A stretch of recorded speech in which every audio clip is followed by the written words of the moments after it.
Moi, je suis la lumière du monde, dit le Seigneur. Celui qui me suit aura la lumière.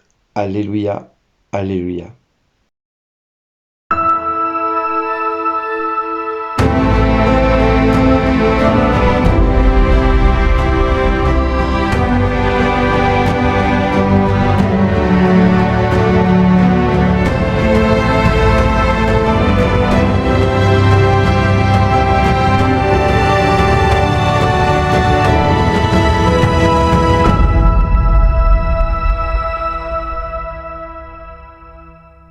Aujourd'hui, le message vous est adressé par Bernard Dille.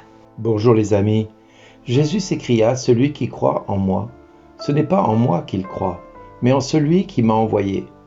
Et celui qui me voit celui qui m'a envoyé. Moi, je suis la lumière. Je suis venu dans le monde pour que celui qui croit en moi ne demeure pas dans les ténèbres. Si quelqu'un entend mes paroles et n'y reste pas fidèle, moi, je ne le juge pas, car je ne suis pas venu juger le monde, mais le sauver. Celui qui me rejette et n'accueille pas mes paroles aura, pour le juger, la parole que j'ai prononcée. C'est elle qui le jugera au dernier jour. Car ce n'est pas de ma propre initiative que j'ai parlé. Le Père lui-même m'a envoyé, m'a donné son commandement sur ce que je dois dire et déclarer. Et je sais que son commandement est vie éternelle. Donc ce que je déclare, je le déclare comme le Père me l'a dit. Je m'émerveille toujours de la composition de l'écriture de l'évangile de Jean. Cette manière qu'il a de tourner les choses autour d'un sens et d'une révélation. Jean a une manière d'écrire son évangile comme pour insister sur des points clés, des points essentiels. Il commence par dire « Celui qui croit en moi, ce n'est pas en moi qu'il croit. » Alors que jusque-là, il dit « Quiconque croit en moi sera sauvé. » Et là, il dit « Celui qui croit en moi, ce n'est pas en moi qu'il croit. » Il est en train de retourner encore la pensée pour nous faire découvrir quelque chose d'autre de plus grand. Mais celui qui m'a envoyé, voilà, c'est en celui qui a envoyé Jésus qu'il croit. Parce que quand on croit en Jésus, en fin de compte, c'est en Dieu le Père que nous croyons. Parce que Jésus n'est là que pour manifester le Père. Et celui qui le voit celui qui l'a envoyé. Donc en clair, à nouveau, il nous montre que on ne voit pas Jésus tel que, mais nous voyons le Père à travers lui. Et là où c'est important, c'est de voir dans ce passage que non seulement il se révèle et il révèle le Père, mais il se révèle comme étant la lumière du monde pour éclairer ceux qui croient en lui afin qu'ils ne demeurent pas dans les ténèbres. Donc vous voyez, à nouveau, il parle de « Je suis la lumière, je suis venu dans le monde pour que celui qui croit en moi », alors que précédemment, il dit « Celui qui croit en moi, en fin de compte, c'est pas en moi qu'il croit, mais en celui qui m'a envoyé. » Mais là, il dit « Celui qui croit en moi, il ne demeurera pas dans les ténèbres. » Et c'est tout un retournement et une composition de l'évangile de Jean qui doivent aujourd'hui nous interpeller, parce qu'il insiste sur des mots-clés, sur des mots qui doivent nous poser question. Si quelqu'un entend mes paroles et il n'y reste pas fidèle, moi je ne le juge pas parce que je ne suis pas venu juger le monde, mais le sauver. Celui qui me rejette et n'accueille pas mes paroles aura pour le juger la parole que j'ai prononcée. Alors, d'un côté dit, si quelqu'un entend mes paroles et n'y reste pas fidèle, moi je ne le juge pas, je ne le condamne pas quelque part, je ne suis pas fait pour ça. Je ne suis pas venu pour là, mais pour le sauver. Mais celui qui me rejette, alors là bizarrement, et n'accueille pas mes paroles, aura pour le juger la parole que j'ai prononcée. En fin de compte, il sera jugé et ne sera pas sauvé, puisqu'il est venu sauver ceux qui écoutent sa parole. Donc vous voyez, il insiste à longueur de temps sur le pour et le contre pour que nous découvrions que on ne peut pas séparer cette connaissance de l'Écriture avec celui qui est le Verbe incarné.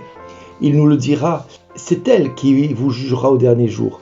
C'est elle qui vous apportera quelque part cette part de moi-même que vous aspirez à découvrir. Et ce n'est pas de sa propre initiative qu'il parle, bien évidemment.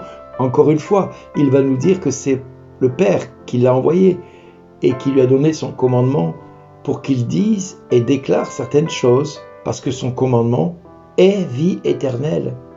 Alors ce que je déclare, et dira-t-il, je le déclare comme le Père me l'a dit. En fin de compte, Jésus ne fait que répéter ce que le Père lui enseigne, et il enseigne ce que le Père lui demande de dire. Jésus est totalement au service du Père, et nous voyons que tout ce qu'il nous révèle, minute après minute, rejoignent cet évangile de Jean au chapitre 6 qui nous dira « Le Père enseigne lui-même le peuple ». Et c'est tellement vrai dans les actes des apôtres, dans l'évangile de Jean, que nous puissions voir la révélation des fils de Dieu se faire et s'accomplir. Par exemple, dans les actes des apôtres, ils ont eu à cœur de mettre à part Paul et Barnabé et Saul. Mais pour les mettre à part, ils ont d'abord prié et jeûné. Ils leur ont ensuite imposé les mains, et puis ils les ont laissés partir. Et eux sont partis accompagnés du Saint-Esprit. Et ils ont commencé à annoncer la parole de Dieu dans les synagogues des Juifs. Ce qui est important, c'est que dans les actes des apôtres, nous voyons que le Seigneur précède toujours la mission. D'abord, ils jeûnent et l'Esprit Saint leur dit « Mettez à part pour moi Barnabé et Saul ». C'est l'Esprit Saint, après qu'ils aient jeûné, après qu'ils aient célébré le culte du Seigneur, que le Seigneur va les inviter à mettre à part Barnabé et Saul. Eh bien, nous-mêmes, nous pouvons être mis de côté par le Seigneur, parce que le Seigneur nous dit à un moment donné dans le psaume que Dieu nous prenne en grâce et nous bénisse, que son visage s'illumine pour nous, et ton chemin sera connu sur la terre, ton salut parmi toutes les nations. C'est pour nous que ces évangiles nous sont donnés. L'évangile de Jean est une mine d'or que je vous invite à lire et à relire, à méditer chaque mot, à méditer chaque passage, parce que c'est une prouesse d'écriture, c'est une prouesse de révélation, c'est une prouesse de mystères cachés qui sont révélés à chaque mot, à chaque virgule, à chaque tournure de phrase. Et c'est ce que les apôtres vont faire en annonçant Jésus-Christ.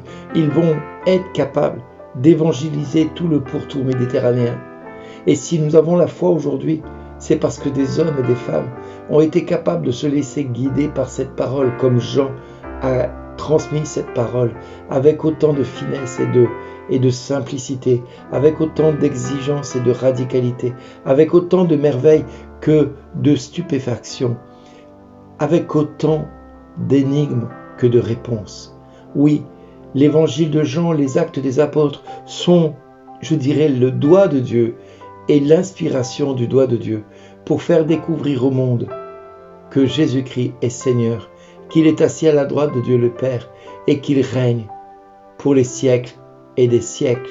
À notre tour de le faire savoir en nous laissant conduire par l'évangile de Jean, en nous laissant conduire par les actes des apôtres qui nous révèlent jour après jour que notre vie est importante pour Dieu. Et c'est pour cette raison qu'il nous dit merci d'exister.